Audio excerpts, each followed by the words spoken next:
If you want to know how to be a happier person, why not start your studies at the happiest place on earth? Or at least talk to someone who spent a couple of decades working there. Louie Gravance is the author of Service is a Superpower, Lessons Learned in a Magic Kingdom. When we first met Louie, the world was learning to serve many people at once. COVID had just begun. We all started working from home alongside our kids who were taking classes online.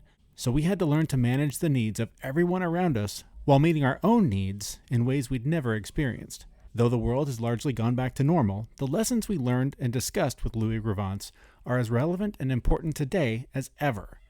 Plus, I just spent 2 days in Disneyland, so this seems like as good a time as any to share this encore episode with you so you can learn why service may in fact be your superpower as well. But first, this is the Fit Mess, where together we learn to develop habits that help us live beyond our mental health struggles to create happier, healthier lives. He's Zach. He lives in the future with his anxiety. He's Jeremy, and he lives in the past with his depression. And we get together once a week in the present to share the obstacles we face and how we overcome them. This was a no-brainer interview for us. Zach and I think Zach even more so, we're just huge fans of Disney. My relationship with Disney is such a good example of my entire life. I didn't go to Disneyland until I was 25. I went there as part of my honeymoon because I've never enjoyed rides. And I always thought, why am I going to spend thousands of dollars to go somewhere where I'm essentially going to walk around and go, oh, look at all the people having fun. And the first time I went, again, on my honeymoon, was with my wife, went on a few rides. Some of them terrified me far more than they should have. And I'm embarrassed at this point because I've since gone back with you and with a lot of help from you, overcome a lot of those fears and gone on some, for me, big rides. But it's one of those things that I came to appreciate, even though I just dismissed it out of hand for the first quarter of my life and just went, that's not for me. Yeah.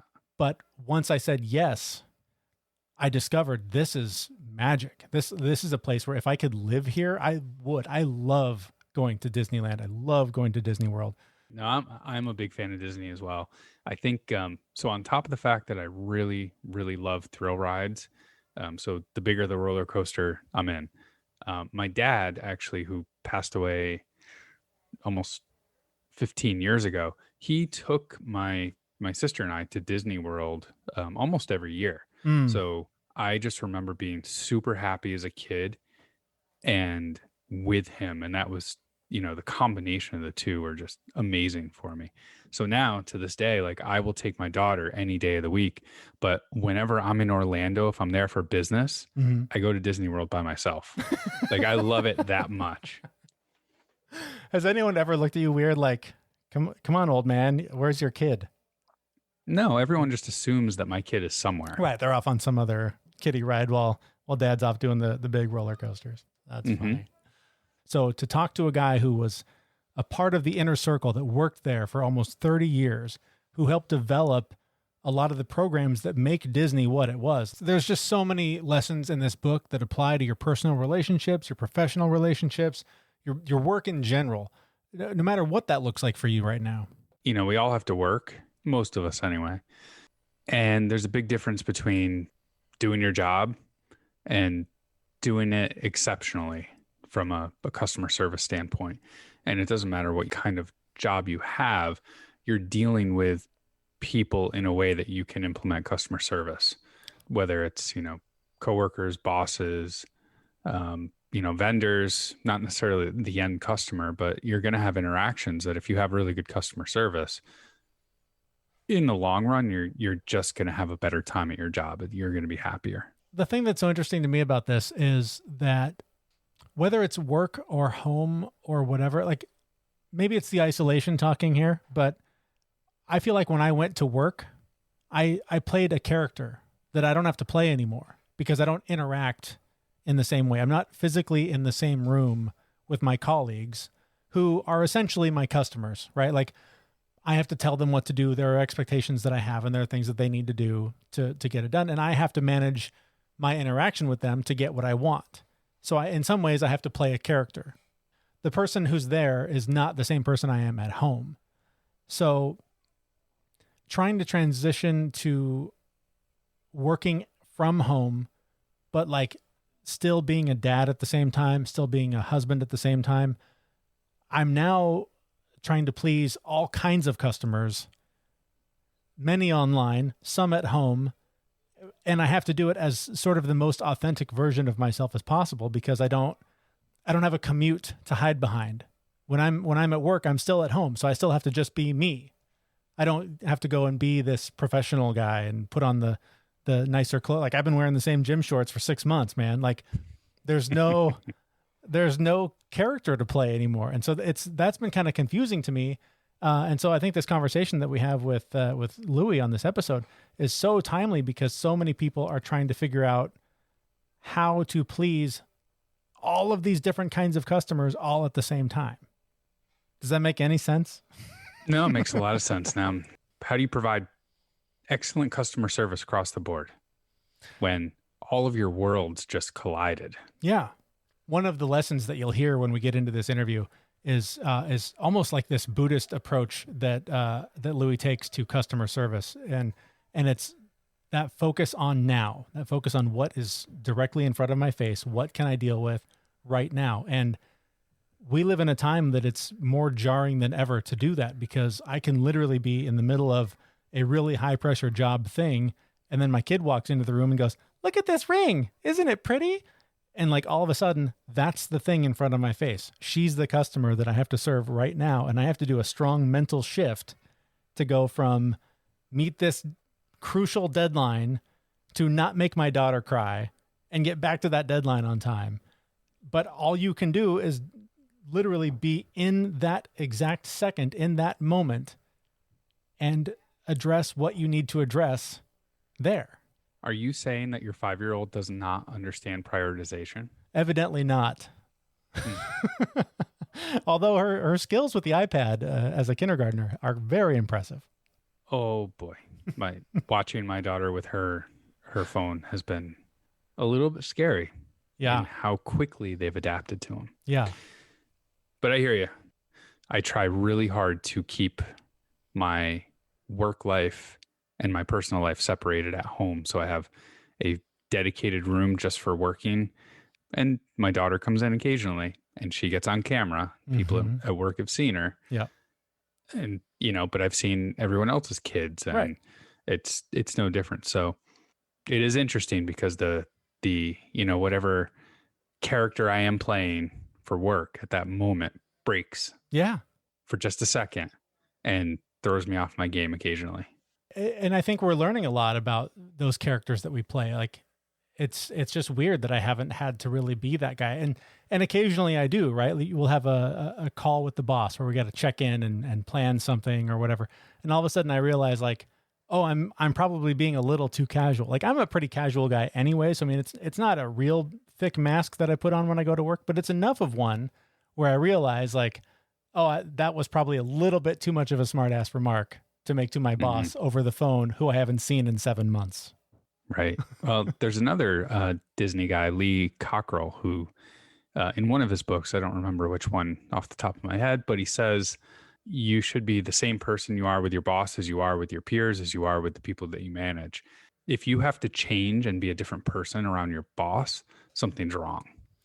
I think for me, the difference is largely who I am with my family versus who I am with my colleagues, because agreed. With family, you take them for granted. There's nothing you can pretend all day long that that's not a thing, but that's a thing. They're going to be there when you get home. No, I think the part that I play at work is really just controlling my natural ability to drop F-bombs and tell jokes. It's just you have to be a little bit more professional there. And I'm not when I'm off the clock. Right. So I have to play someone different a little bit. Yeah.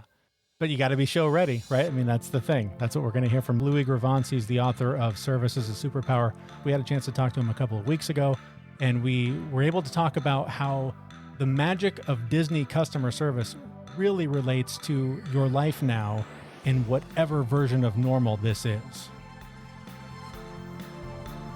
I'm curious, in the modern world that we've been living in now the last 6 months, so many different customers to keep happy. We're keeping our kids online and doing tech support for our kids, and then we're doing our day jobs, and then if we have a side hustle, we're trying to do that. how do you keep it all straight? What do you look for in each customer, in this case, each person you're trying to keep happy? What do you do to make sure that everyone's needs are being met without just completely draining yourself? The first thing you do is you get your personal service theme down. When somebody starts at a Walt Disney theme park, and I know because I was that dude who you met on your for years. I was that guy you met on your first day. I was that bazooka pixie dust. That it was my job to convince you to engage your heart. And we had 4 words that we needed you to remember: safety, courtesy, show, and efficiency. In that order, we isolated and identified those 4 words. And I, like in the book, I have a little workbook within it where I encourage people to think, we've been self-employed a lot longer than we thought. Even if we've been working for a company, we have personal brands, and we need to navigate our personal brands the same way that a big company does. And I thought to myself, all the times that a big company I've worked with, a big bank or financial institution or hospital, and we've worked out this sort of formula. And I thought, shouldn't people have this? Like, is it really any different if you're starting a small business, or if you're even independent? And shouldn't you be able to work out your same service theme? So I isolate and identify a way that you pick your 4 words. What's your safety, courtesy, show, and efficiency? And then from that launching pad, figure out what the most common emotional impact your job, product, or service provides. Like at Disney, it's happiness. At Bank of America, it's security. That's the final emotional impact. I would look at that. I would look at the 4 words you've selected that are going to support that, and then I'd get your head together in a couple of ways. One, you can't think of yourself as somebody that needs a job. No small business person is sitting around going, you know what, I'd love to hire more people. But what they are saying is, I've got a problem that needs to be solved. So you need to think about that right away. What problem are you solving for somebody? Mm-hmm. And there's so much here. You've really opened up a can of worms. The whole thing about, you know what? A lot of us are working from home now. And it's so funny that everybody's like, well, we're just going to work from home. There is an art to working from home, and that I think we've been real casual about. And one of the things, and I had to try 3 times, I'd get reabsorbed back into corporate America because I'd be rudderless. You know what? We talk at Disney about being show ready. And it's really important when you get up and you work from home that you're show ready. And that means that if you're going to work professionally from home, you dress professionally from home. And that is a drag. Mm-hmm. But you know what? As you just said, you got kids around. When you dress professionally from home, it doesn't just send a message to you. It sends a message to the kids, to the wife, husband, spouse, that we're not in perpetual weekend. We are not, it's what we call being show ready. And I think right now, as we think of ourselves as either looking for new gigs or finding new ways to engage our talents, we want to be show ready all the time. I know that sounds corny. I know that sounds really, really corny. But we need to get up and be show ready, if not just for us, but to let everybody know we're not in perpetual weekend. As I was reading your book last night, I went through that part as I was just finishing up work in gym shorts and a t-shirt. Yeah. That part of it really hit me last night, that, and I had a work meeting today that I actually had to dress up for at home. So, your book came at a really good time for me to step it up a notch for my work meeting today. People are having to reinvent themselves now. Like, a lot of people I know are, what they have been doing for years and years and years isn't applicable anymore. And we have to reinvent ourselves and do something different. How can the strategies in your book be used by those people who have to reinvent themselves? Well, the first thing I would say about this reinventing yourself, that if you really figure out and come to grips and land with what the emotional impact is of what you're selling, that hasn't changed. You really want to play to your values and not your fears, because, for example, I'm in the speaking business, and people are really swooping down on speakers saying that if you don't invest thousands and thousands of dollars in just the right home studio equipment, you're not going to be relevant. And what I want people to know is that your service is always going to be relevant. That's not going to change. It might not be practical for a little while, but the emotional impact of what you sell is still going to always be relevant. And two real quick things, I would really realize that service is an investment and not something that you give away that doesn't come back to you. And this is something I really hit hard in the book. That's the whole theme, is that every time you delight a customer, a colleague, every time you exceed somebody's expectations, it is a self-investment.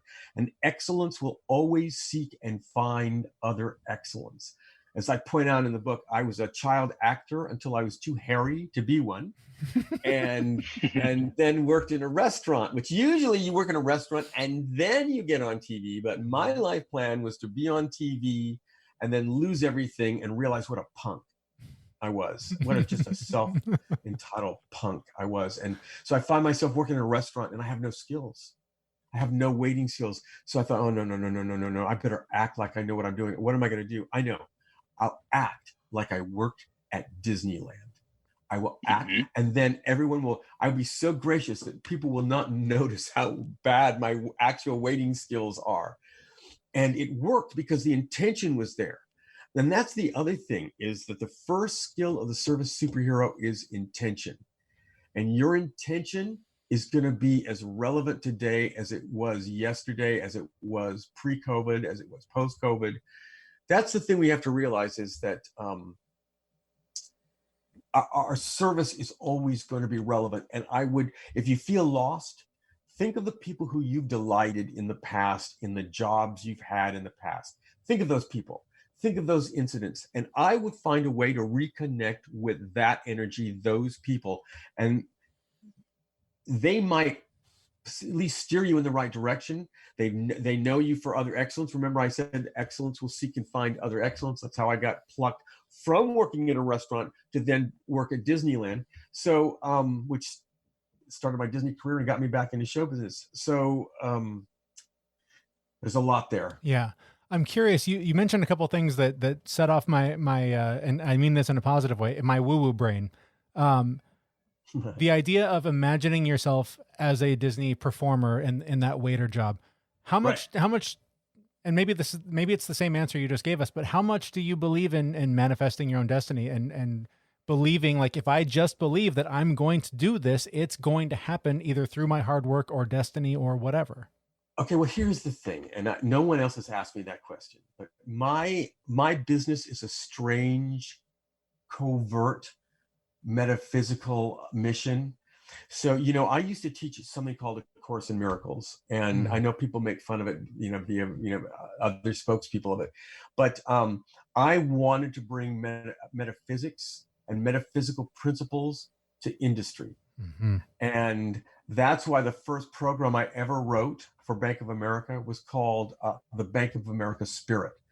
And so, yes, I want people to invest, to know that there is great power in service and that it will always come back to you, whether you can see it in our present time frame or not. There's a lot of things happening at the same time. So, yeah, I thought, how do I bring the Disney thing and the Course in Miracles thing? How do I marry this together? How do I marry those messages together?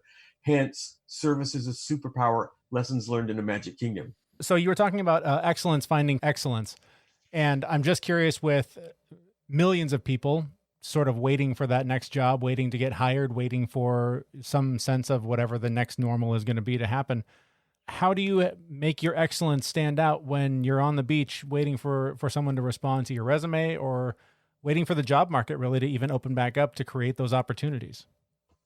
First of all, the whole waiting for something to happen, I would start right there from that consciousness, because even any step forward is a step forward, and just the act of waiting for something to happen is almost a declaration that it hasn't. So yeah, it's very important, it's sort of like I think there's a song in one of the Nemo films about just keep swimming. Just keep swimming.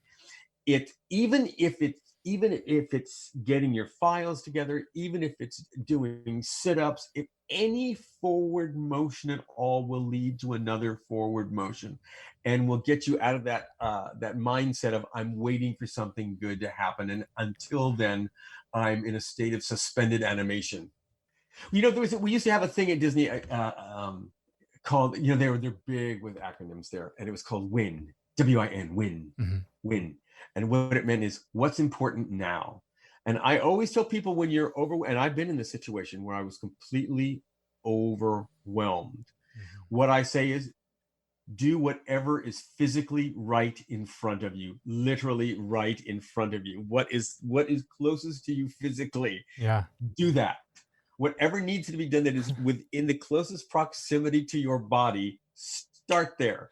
I'm smiling because I've on this show we talk a lot about our feelings and things that we've dealt with, and for me, I've battled depression my entire life, and it's just funny that this is a Disney like full circle situation. But Frozen 2, when Anna is in the cave and she starts singing about doing the next right thing. Mm-hmm. Since I saw that movie, there's so many times when I'm down and there's just so much darkness, and that phrase pops into my head: just do the next right thing. You know, as someone else who lives with clinical depression, and I try to explain to people what it feels like. I say that it feels like you're walking through water and your skin hurts like you have the flu. Yeah. That's what it's like. And so, and to your point, and what you have to do is what you don't want to do, which is to keep moving forward. It's so hard. And faster. It's, you make a comment in the book saying, you know, you need to think into a new way of acting, or just act into a new way of thinking. And that whole conversation just reminded me of that line. But I was hoping you could talk just a little bit more about what you meant by that.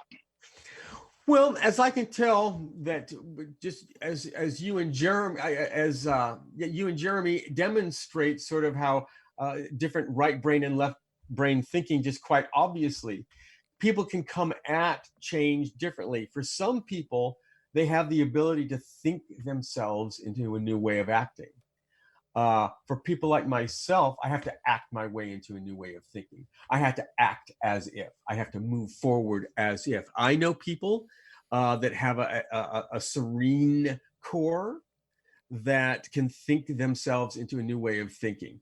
And if that is your strength, I try to mention ways in the book, things to focus on that will help you recenter. If you are that kind of person that works through your challenges that way, you know, I try to offer some proven exercises for working through it that way. If you are like me and you have to act your way into a new way of thinking, I try to provide examples there. Which are you? Can you think your way into a new way of acting, or do you think you're somebody that acts themselves into a new way of thinking? I think it depends on what it is. For all of the things that I've done over the last 20 years, if it's somewhat related to that, if it's something that requires a similar mindset or a similar thinking pattern, I can think my way into that. If it's something that is, just to be fully blunt and transparent, like I've never really interviewed people. So this is me acting into a different way of thinking.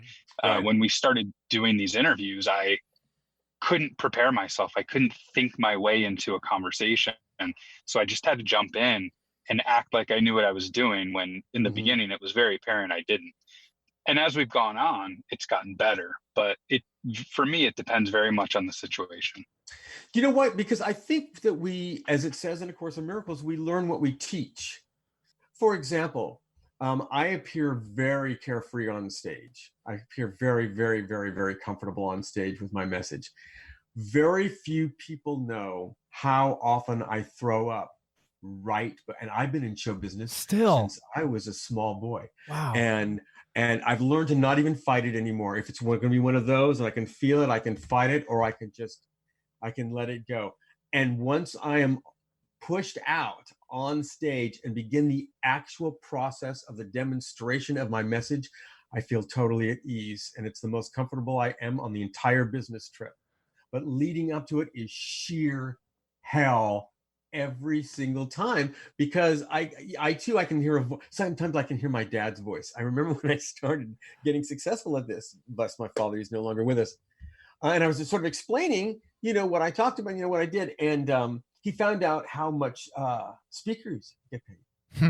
And because he asked me, of course, he was Sure. quite, he just asked me how much I got for something. And I told him, and he says to me, "What in God's name could you possibly talk about for an hour that somebody would pay you that kind of money?" And so sometimes I hear that, like the hour before, I think like, well, like, am I like the Wizard of Oz? Am I like some sort of fraud kind of thing? Yeah. So I actually have to hear myself even though I've done it hundreds, thousands of times. That's amazing. So sometimes I will tell somebody, I can tell that a vice president that's going to go on after me is very, very, very, very nervous. And they've seen my demo tape, and they're real nervous about the whole thing. And some people get and I know that they, especially if you haven't done it before, and I will share with them, just about 90 minutes ago, I was completely heaving in my hotel shower. I just want you to know that.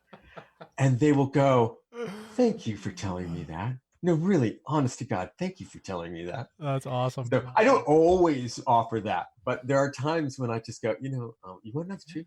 Yeah, absolutely. We're all faking it till we making it here a little bit, Yeah, it's so true for me too. Even doing this show, Zach was very much the one that thought us into doing this, and I kept going, well, who are we? We don't have a thing on the wall that says we learned all this stuff in psychology class. We're a couple of guys that have experimented with some different things, and they've worked or failed, and sure, I guess we could talk about that.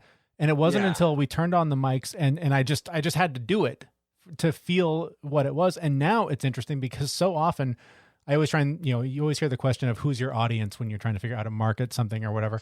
And I'm always we like, call that guestology. That's what Disney calls guestology. There you go. And I don't call it that because it's not my copyrighted phrase. But so often I'm literally talking to myself because I know that internally I know what works for me, and I need to sort of say it out loud to hear it in my own ears and go, that's good advice. I should follow that advice. And so that really steers a lot of our interactions on this show.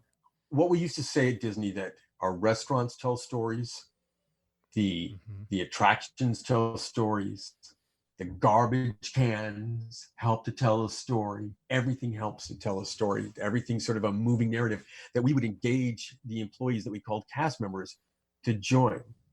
And so what I try to get people to think of is that you are a living narrative, just like a company is. Just the way a company sees itself, as the hero of this narrative, or as a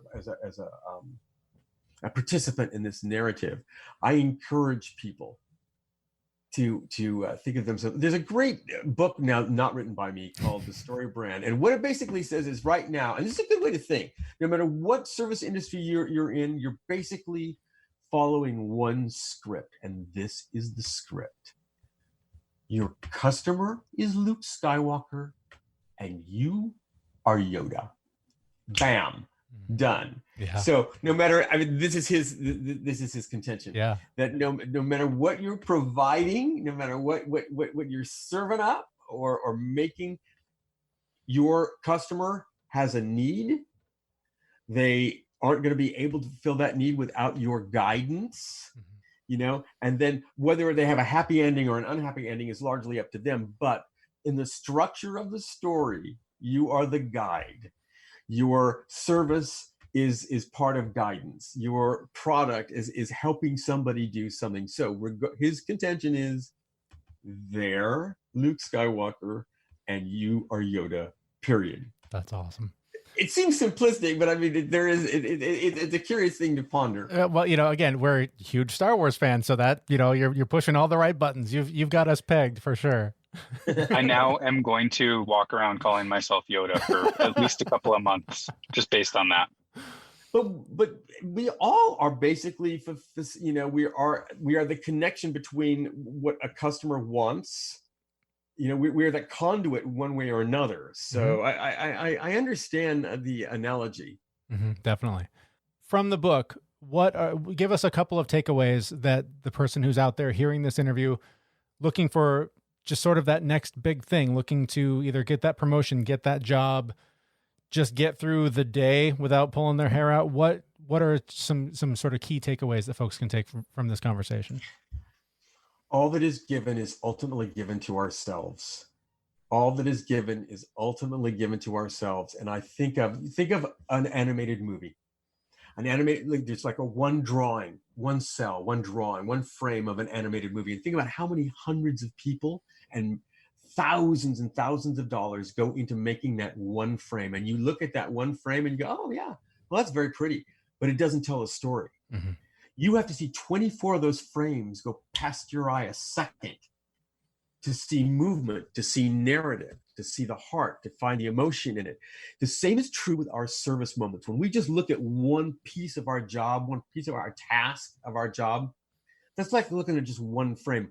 We got to step back and take a look at our service moments 24 a second. You know what I mean? We need to step back and get a perspective of them so that we too can see that one step at a time. We couldn't really see the movement we were making, but you step back, and just as drawings in an animated film, one leads to the next, to the next, to the next, and perspective shows movement and declares life, so to speak. This might be shooting too far, but I've watched a ton of documentaries about Walt Disney, about the development of the various parks. It always seemed like, if he had an unlimited lifespan, the goal was to spread Disney across the globe, that life, that utopia, that there's nothing to worry about. Everything is safe. Everyone is there to take care of each other.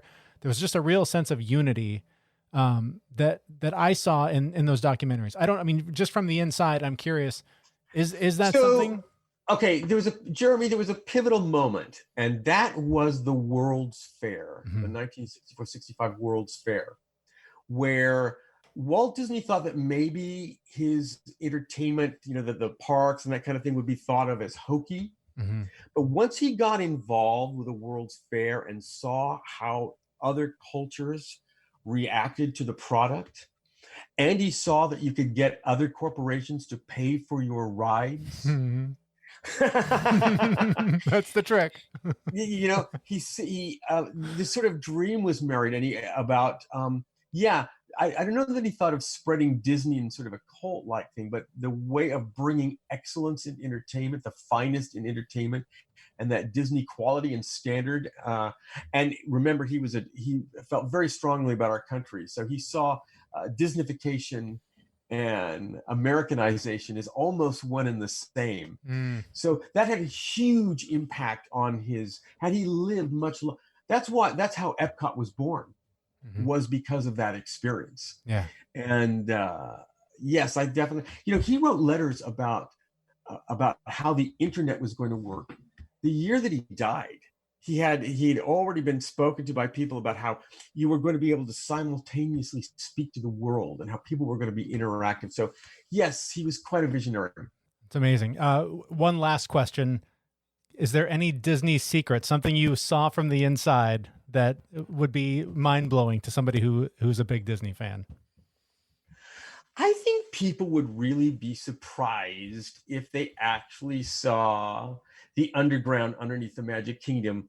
And they do let people see just a piece of it, on certain business programs. But once you get really down into these sort of massive halls underground underneath the Magic Kingdom, and you're dodging service vehicles on one side and character performers drinking slushies, there's Cinderella with just like, her sort of bloomers, right. Walking down there with Starbucks.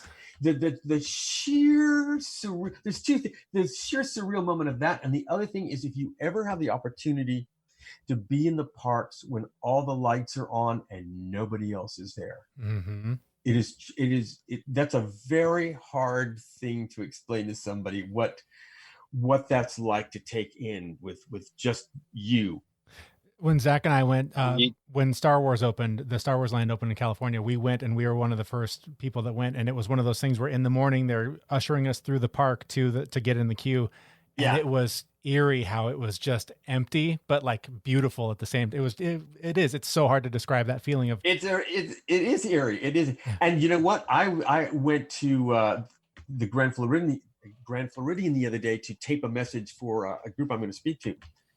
And only people working there were visible, and the music was playing, and not a soul could be seen in the entire grand lobby of the Grand Floridian. And it was so much like The Shining.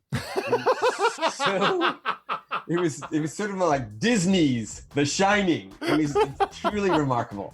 That's amazing. Your enthusiasm is infectious. Your message is amazing. Thank you so much for spending so much time with us. I hope we get a chance to do it again. Yeah, you guys are great. Thanks for what you're doing.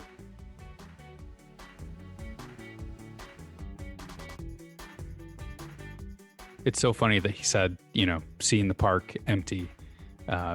When we went to see Galaxy's Edge, we had a reservation to go in at 8:00 in the morning. Yeah. Or something like that. And what that meant is we had to get in line I think we got in line at 7. That sounds right. Yeah. Yeah, before the park opened. So we got to the gate and we were able to walk all the way through Main Street and over to the spot where Galaxy's Edge was, but there was nobody in the park. It was just empty. It was really eerie, but it was super beautiful. It was. I've got a little bit of video that I shot on that trip. I'll post that on this episode on the webpage, just so people can kind of get a glimpse of what it looks like when it's empty first thing in the morning. It is bizarre. And then it's just kind of fun to be there as it fills up and you get to sort of see the park come to life in the morning. It's really cool. Again, that was Louie Gravance. The book is Service is a Superpower. Terrific book. It is, if you are a Disney fan at all, his stories about just what he did there and being a part of the culture, really fun. And then the second half of the book is really more of a workbook to sort of work through how to implement a lot of what he talks about in the book and in all the various speaking engagements that he participates in around the country. So I really love this book, and I've read it a couple of times now since we talked to him. I just really love customer service. I don't know why. Like everything I do, it makes me happy to make other people happy and gives me a lot of joy there. But I was fortunate enough to be able to do some Disney training for leadership and customer service about 7 years ago. And it literally changed my professional life. Like I went back to work and managed things that I would have never thought about managing. Like having a group of people at work, when they got like a ticket to go do something, I would make them call people. Mm-hmm. Usually they would send an email and be like, hey, we'll take care of it this time. I made them pick up the phone because it was a touch point with the customer and it made the customer feel special. Right. And once they started doing that, just picking up the phone and telling them something like, hey, we can fix it right now, or hey, we got your problem and we're a little busy. Is this an emergency? Otherwise we can take care of it, down the road. The scores that we had on whenever a case was closed or something like that, there was the ability to leave some feedback, but the scores went up dramatically just because of that, managing that touch point that you wouldn't have done. And most companies don't do that, but like little things like that just made things so much better at work. It was an amazing experience to just think about all these little things where you can manage that touch point with the customer and make customer service the front line of what you're doing. Even though like what I was doing didn't have a ton of customer service involved, I was able to roll it in. So this book just puts that into even better perspective and actually, extend it into your personal life, because it's all about service everywhere. Or that's an important point to make too about just our relationships that we're managing. I literally, before we started recording this episode, I was on the phone with a friend of mine that I haven't talked to in months, and other friends alerted me that he might be struggling. And so I reached out, and he needed somebody to talk to. And we talked for like 45 minutes, and to the point where I was like, we need to continue this conversation, but I need to do this other thing. But I could hear the gratitude in his voice where he was just like, God, just to have a human being to share this with just alleviated. I mean, when he first answered the phone, I thought, God, he's not good. This is a hard time he's going through. And by the end of it, I just heard a little more, just some of that stress had lifted. You could hear it. And so think about that as you're stuck in your house for the 7th day in a row or whatever it's been since you left to go to the grocery store, and just think everybody else is struggling like this too. And if you can, call. If you can't, at least a text, like something, like you said, manage those touch points, because your relationships are also customer service. And I think that a lot of these principles apply to personal relationships, maybe more so than business relationships. Yeah, but think about that. You called. Had you sent a text, you wouldn't have gotten anywhere near the response that you got, right? Yeah, totally. Texts are good, but I tell people this all the time. I've seen people go back and forth in email, and a lot of context is lost in email. Just pick up the phone and call someone. Mm-hmm. I've seen, 3-day long email conversations get resolved in 5 minutes. Yep. Pick up the phone. Because, and this is important too. I feel like this is something that we're quickly losing the skill of doing, especially because we're also disconnected.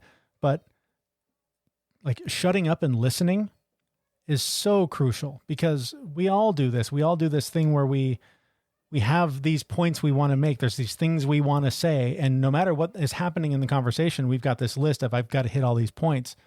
But most of the time, most of them don't matter, because especially if you're trying to appease a customer or whatever the situation is, you need to hear what they're feeling. You need to hear what they're going through and respond to what they're actually going through, instead of what you think they're going through and what you think are the right words to fix the problem. And that's a skill that we're losing because we're relying so much on email and text and all of that. Right. People need to be doing active listening. Don't be planning what you're going to say before the person's done talking. Yeah. And I was going to say, don't be planning what you're going to say before the person's done talking. Oh, wait, I'm sorry. You just said that. I should have been listening. What a fool. I wasn't paying attention. I'm sorry. What'd you say? While you're on our website, go ahead and sign up for our newsletter. And when you're done signing up for the newsletter, make sure you subscribe to the show to get it on whatever podcast player you use to listen to your podcast. Thanks so much for listening. Thanks so much for subscribing. We will see you next week at thefitmess.com. See you, everyone. We know this podcast is amazing and does not seem to lack anything, but we do need a legal disclaimer. Jeremy and Zach are not doctors. They do not play them on the internet, and even if they did play them on the internet, they would be really bad at it. Please consult your physician prior to implementing any changes that you heard on this podcast. The listener assumes that Jeremy and Zach do not know what they are talking about, and that you will do your own research on the topics talked about on this podcast.